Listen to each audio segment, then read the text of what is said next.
Hey guys, I think the tech worked today. I'm back again for our weekly live stream and live Q&A this morning. So if you're here live, be sure to stay to the end because I'm going to be answering some questions that you can put in the comments below. And I'm going to be looking at those after I share a few things on today's topic, which is how to connect or reconnect with your spouse even when their walls are up. And this could be that they're recently up, or this could be that the walls have been up for years. And I get this question all the time. I know there's a few of you in this group, the Art of Healthy Authentic Marriages, that have had questions around this, as well as my client group. And also people who are together and in a solid marriage, but just struggling a little bit, or they're in a marriage where they're already separated, but living under the same roof, or even physically separated. And there's still, if depending on the reason for the walls being up, there's an opportunity to reconnect and get things back on track. So what I want to do is touch on how this type of disconnection shows up, some of the complaints that I hear a lot, the number one things, looking at why this is happening, the top reasons, and then some shifts that you can make in your thinking around that will help you reconnect. And these are not necessarily intuitive. Just like a lot of the things that I teach are not necessarily intuitive, and they feel a little bit opposite of what you would want to do. But if you can master them, you'll be able to stay centered even while you're disconnected, because you're going to know that you'll be able to reconnect. You'll have the tools, you'll have the mindset, and you'll have the right strategy to reconnect. And you'll really learn that intimacy, true emotional intimacy, is not about staying in connection all the time. It's really about falling out and coming back in. And there's that reconnection, that coming back into connection and repairing that deepens the connection. And that's what the true foundation for a lifelong marriage is built on.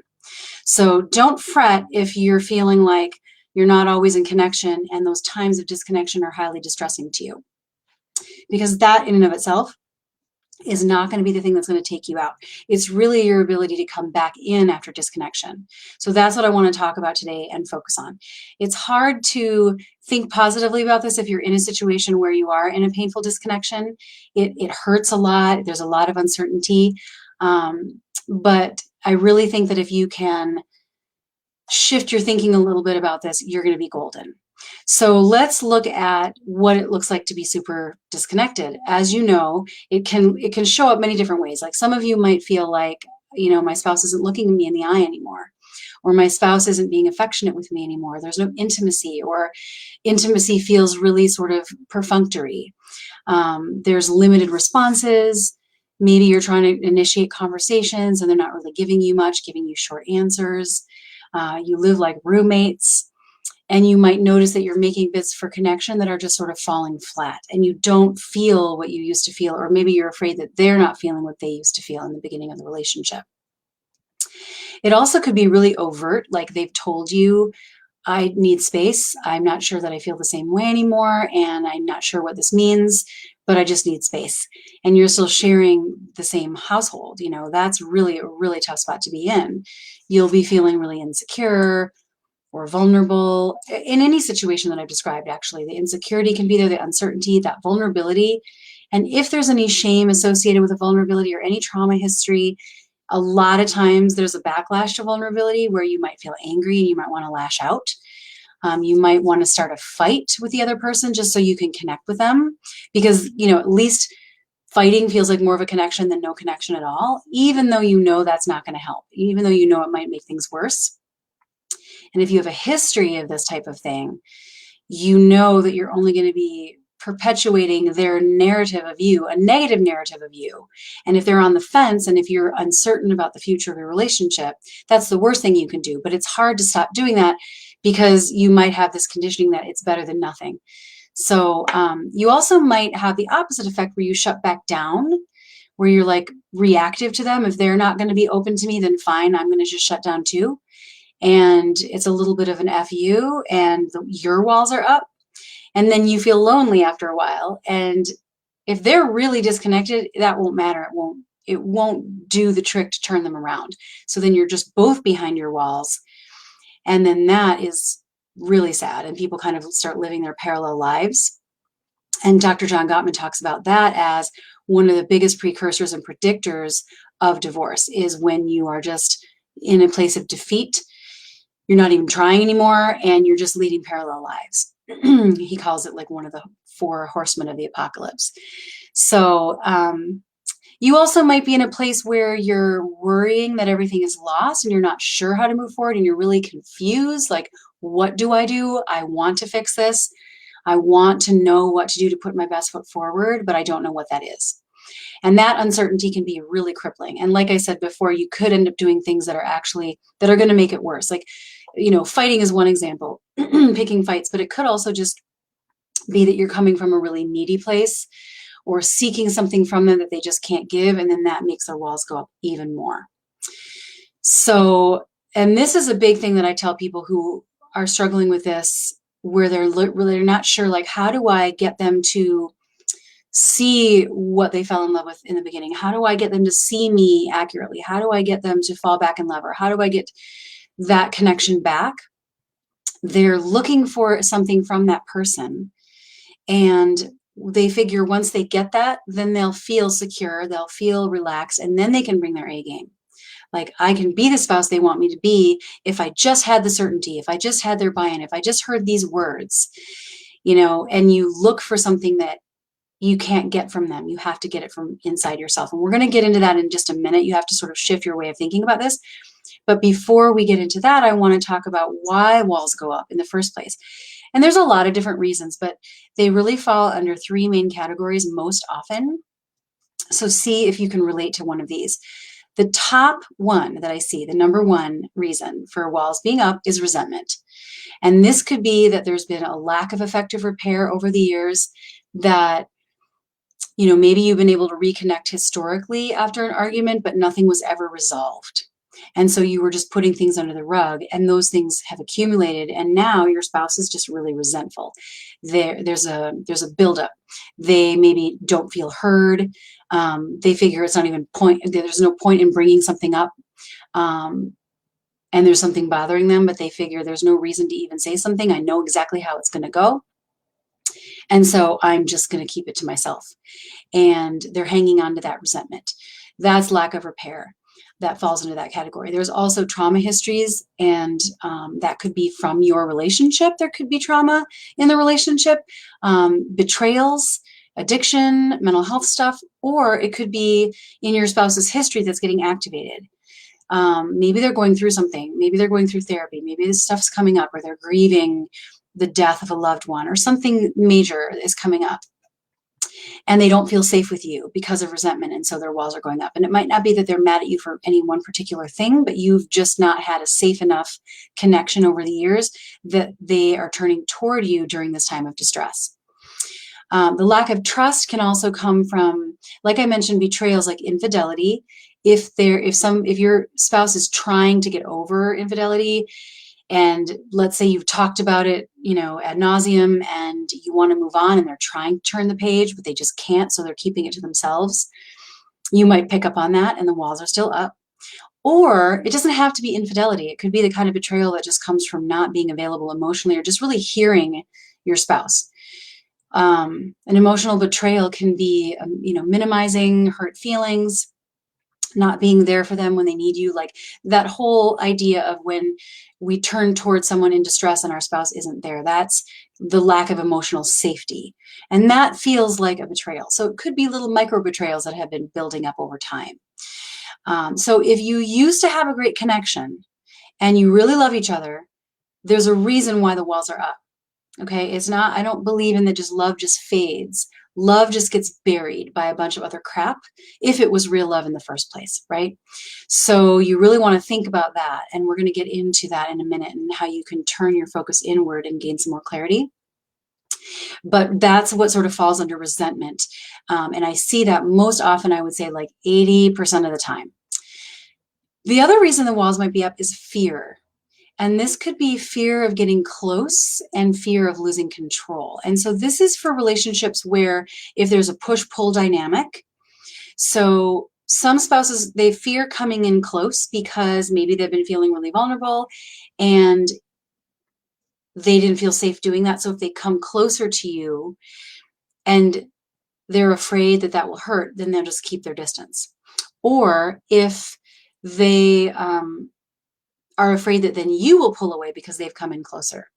If you're in a push-pull relationship, there's that, that dynamic where one person moves in and the person who's on the receiving end of that bid for connection will pull back because they're afraid of true intimacy on some level, or they're afraid of commitment, or that they're more drawn to you when you're unavailable. If you're the kind of person who's drawn to somebody who's unavailable and then your spouse is really available, then you might pull away. So sometimes people will keep their walls up because they actually are afraid that they want to be on the end where their spouse is like seeking connection from them.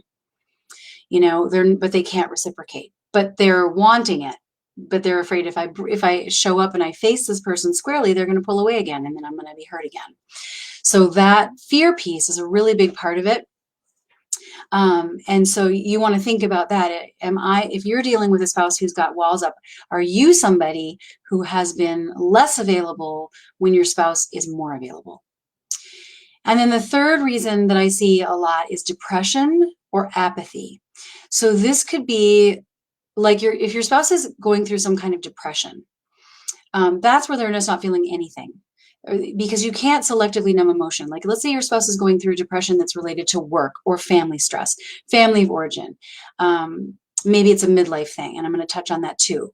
They're going through something, they're trying not to feel pain, and then all the emotions get shut off. Because you can't just selectively say, I'm not going to feel pain, I'm not going to feel grief, but I am going to feel joy, and I am going to feel connection. That's not possible. When you shut that part of you off, then you shut it all off. So it could be that your spouse is just walled off because they're depressed and they're not able to show appreciation for those small moments. They're not really fully present because they're in pain.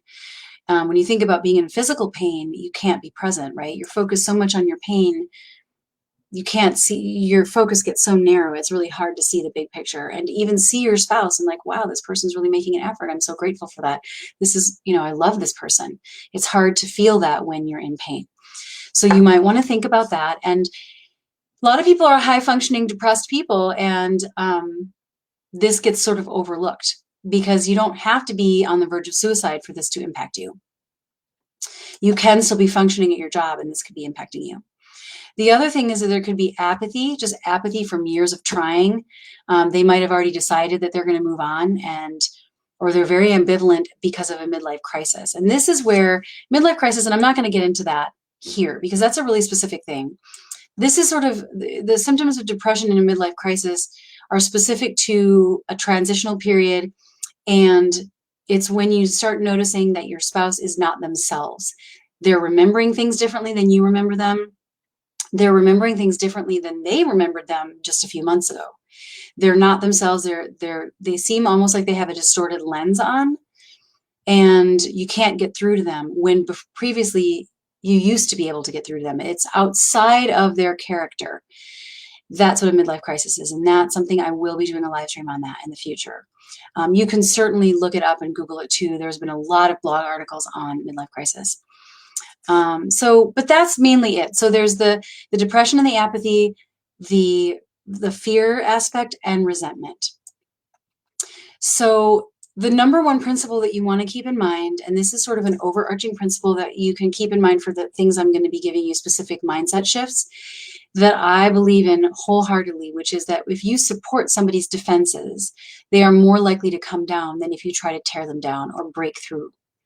And I think we want to break through, we want to tear it down, we want to get what we want, right? And that's the connection. But when somebody's defenses are up, and if you're in a situation where you've tried, everything, and you feel that you've tried everything, then you might want to think about this. How can I just support their defenses? Align with why they feel like they need to keep them up right now, even if that's not what I want. From a place of strength and confidence, knowing that they'll come down if I do these other things. And that's the counterintuitive thing that I'm going to talk about in a second. Number one is you want to find out what it's about. Is there resentment based on their own projections? Is it based on not getting repair?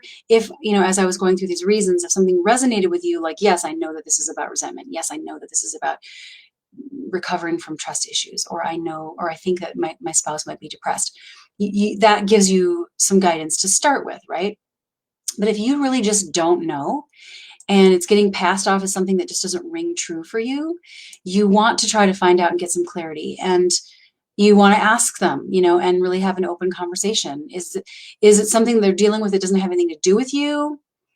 If that's the case, then you want to support them and find the inner strength to not take that personally. If it's something that they're saying, this does have something to do with our relationship, you want to really hear them. Even if your initial instinct is to say, but they're wrong, they're seeing it the wrong way, you have to try to look past that and go, what are the feelings? How can I find empathy? And then, more importantly, step number 2, what can I own? So often, I think the thing that's missing is the thing that we're not giving. So if you feel like there's a connection missing, something's been missing, now you're seeing that from your spouse. Maybe it's something that you weren't giving in the 2 years prior that you didn't even realize.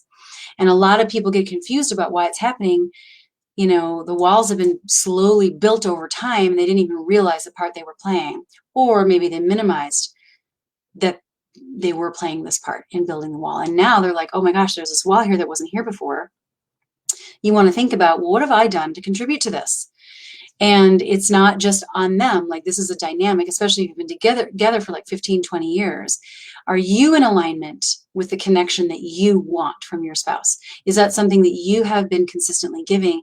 And are you able to do it from a place of empowerment and strength? And like, I am that connection. I emanate and I embody that connection.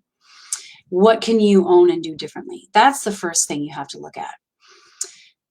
If you then, let's say you're trying to talk to your spouse about this and get some more clarity or get some more repair in the relationship so that you can reconnect, but they're expressing a need for space right now, then what you have to do is to stay in your lane. Maybe you've already talked about it. Maybe you already know why they're having walls. And there's nothing more that you can do except to stay in your lane. And that means you don't want to come in with any kind of needy energy. You want to find the strength and the faith inside of you first. And that takes a lot of inner work, right? What is coming, like, notice what's coming up inside of you when you don't act on that feeling. If you don't go to them for that connection when they've already told you they need space. What happens if you don't let yourself do that? What do you feel? And how much of that is based on your own prior history? How much of that is old pain from unmet needs from childhood? And if it's activating old pain, then I promise you, your spouse can't fix that. So you have to do your own healing on what that's bringing up in you.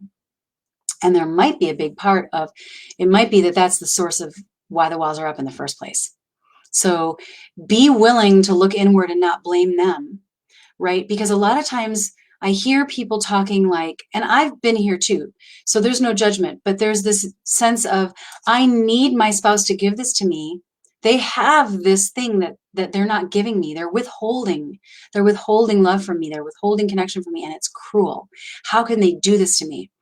And I promise you, you don't need that from them. It may feel that way. It may feel like you have to have it and you can't go on without it. And everything you're doing is outwardly focused on trying to get them back in, or try to convince them, or try to get that something from them, whatever it is in your situation. And if it's triggering old pain, especially, it's going to feel like your survival depends on it. Because as a child, our survival does depend on that attunement, that connection. And if that's getting activated, that has to be healed. Because right now you have to move into your adult brain and say, all right, for whatever reason, something's going on here that I can play a part in restoring. But in the meantime, I'm going to be okay. I'm going to be okay. I'm not going to die. And full connection and love is already available inside of you anyways. Like, you can actually find the feeling of wholeness. You can find love in you, the feeling and the verb and the way to live that from a place of empowerment and strength, not from a place of need. And the rest will follow if you can tap into that. And that's what I'm talking about, the inner work, because you might have to do some belief work around your worthiness or what relationships look like. And, not only your worthiness, but your capacity, your willingness, and really having hope around what's possible when you stay in your lane. Because there's magic that happens when you stay in your lane. Trust me. The other thing you can do, and one of the things, this is sort of related to staying in your lane, is you want to try to stop talking about it. but that doesn't mean you can't still be open to connection. So I'm not saying stay in your lane and then shut them off. You can create emotional connection not through talking, but through presence alone. So this is showing attunement non-verbally. You can emanate and demonstrate and exhibit care and concern and availability while remaining centered in your own life. Like, I'm here when you need me, when you're ready, I'm over here. Not like, I'm mad at you now and I'm shutting down and now they feel guilty. So what I'm describing is the difference between codependence and reactivity and like strength and steadiness that comes from autonomy. Even though you might feel sad, you might feel lonely, you might feel disappointed, you might be hurt, but you're still okay. And you can move into a more empowered, loving place, keeping your energy, your loving energy here with you, not going outward towards this other person, staying right here. And this kind of loving way of being, it's not needy, it's not suffocating, it doesn't put you in a one down position. It comes from total strength. It's not transactional. It's not, I give you this, so therefore you give me this. It's just it's you're full, so you're not losing anything by giving it. And for that, you kind of have to be what it is that you want to have. And it's not something that you get and then put inside of you. It's something that you become and then you create it in your marriage. So that shift in thinking, if you can remember that, and how does that apply to your situation and what you need to do, I think you're going to get a lot of mileage out of that if you can actually apply that in your actions and in your energy and in your thinking and changing any old, programs of negative thoughts.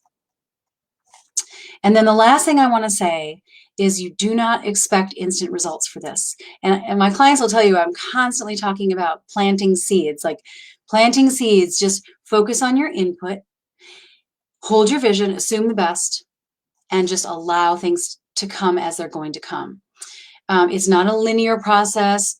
There's no specific time frame. If you're really committed to your marriage, you're not gonna set a time frame unless it's like really below the line toxic for you. But if that's not the case, you're not going to be like, if this doesn't turn around in a week, then it's not going to work. You have to give it some time and focus on like, how can I make use of this time for my own inner work, and assume the best, because when you start to assume the best, you become a magnet for the best anyway. And this is physiologically provable in science. Like, we know that our thoughts and our emotions create an electromagnetic field that other people can feel, that draw people into us or repel people, depending on what we're vibrating, literally. So, but it doesn't happen instantaneously. It's not a linear, like we just talked about this on Friday, Ned Kelly and I, about this is not a mechanical, logical, linear process. So just because what you put in is going to be interacting with countless other variables that you can't control, and so you want to just focus on your input. And especially if there's resentment, if your spouse has wells up because of historical resentment, then you just have to keep showing up differently for an extended period of time so that they can start to bring those walls down and recognize, this is different. I feel that this is different, and it's been different for a while, and now I can lean into it a little bit. It feels solid. It feels like something I can trust. So I think the number one thing that people do to sabotage their progress is they give up too soon. If you're really doing the inner work, you're going to be getting so much value out of it anyways that you're not even going to be worried about wasting a week of your life. Okay. Trust me on this as well. So if you've listened to this, that's basically it in a nutshell. And if you've heard this and you're still confused and you've listened to all these different reasons why and what you can do and mindset shifts around this, and you're not sure what it is, you're not sure why the walls are up, or maybe you are sure, but you've tried everything that I've talked about, it hasn't worked, then I invite you to book a call with me. I've seen this, I've seen it all, and I've been doing this a really long time. And I can ask the right questions to help get clarity around what is it exactly that would need to be done, and where is the barrier inside yourself. And just to get a clear idea of what the solution would be going forward, and just to create a plan for you. And if I'm not the best fit for you, I will let you know that. I've helped a lot of couples who were very hopeless turn things around and get a connection beyond what they ever thought was possible, beyond what they even had before things went south. But if you're wondering if I can help you, I don't really know unless I talk to you. It really is going to depend on if there's preconditions or where you guys are at and all of these details. So book a call if you're in doubt at monikahoyt.com/talk, and I'll post it below. And it's just, there's no obligation. It's just a free phone call to get some clarity for you and see how we might be able to apply some of these principles in your relationship. And that is it for me today. I'm just going to check to see if you guys have any questions. Let me go to my page.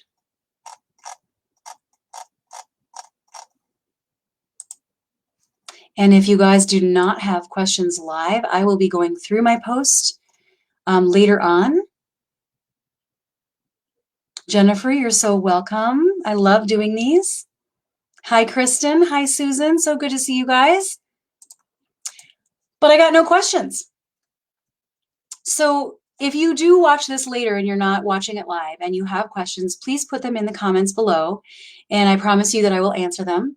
I'll put the call booking below as well. And I'm going to be having another live stream next week as well. So stay tuned for that. And I thank you guys for joining me. I hope you have an awesome rest of the day, and I will catch you next week.